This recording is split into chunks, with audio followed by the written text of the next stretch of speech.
Islamabad, 15 foreign missions and the NATO representative in Afghanistan on Monday jointly urged the Afghan Taliban to end the ongoing hostilities there, saying it thwarts efforts to arrive at a negotiated solution to the conflict and harms and displaces the civilian population.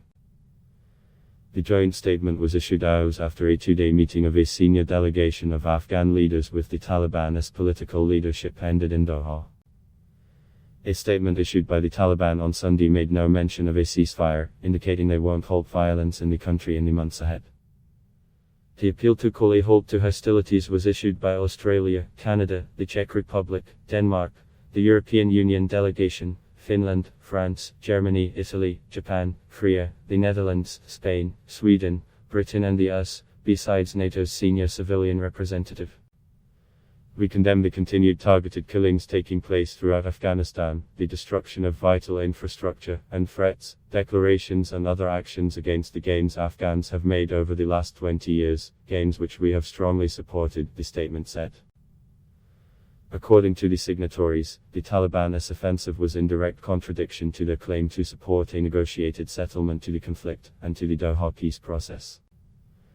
The indiscriminate detaining and killings of civilians and assaults of prisons demonstrates an extremely concerning disregard for the rule of law.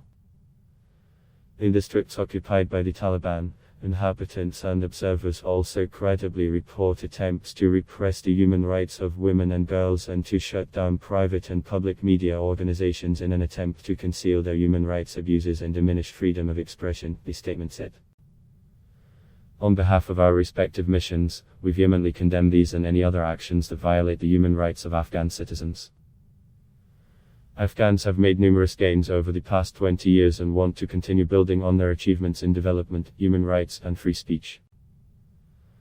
Citing the progress made over the past years, the statement said these gains could be sustained if all parties work together. We join the United Nations Assistance Mission in Afghanistan in calling on the Taliban and all parties to immediately end violence, agree to a permanent and comprehensive ceasefire, and engage fully in peace negotiations to end the suffering of the Afghan people and pave the way to an inclusive political settlement that benefits all Afghans and ensures that Afghanistan does not again serve as a safe haven for insurgents, it said. Referring to the Eid al-Adha holidays in Afghanistan for 3 days commencing Tuesday, the statement urged the Taliban to lay down their weapons during the festival and show the world their commitment to the peace process. The Taliban had announced a temporary ceasefire ahead of the last few Eids, saying it wanted to let Afghans spend their holidays in peace. This time, there has been no such announcement. Adblock test why?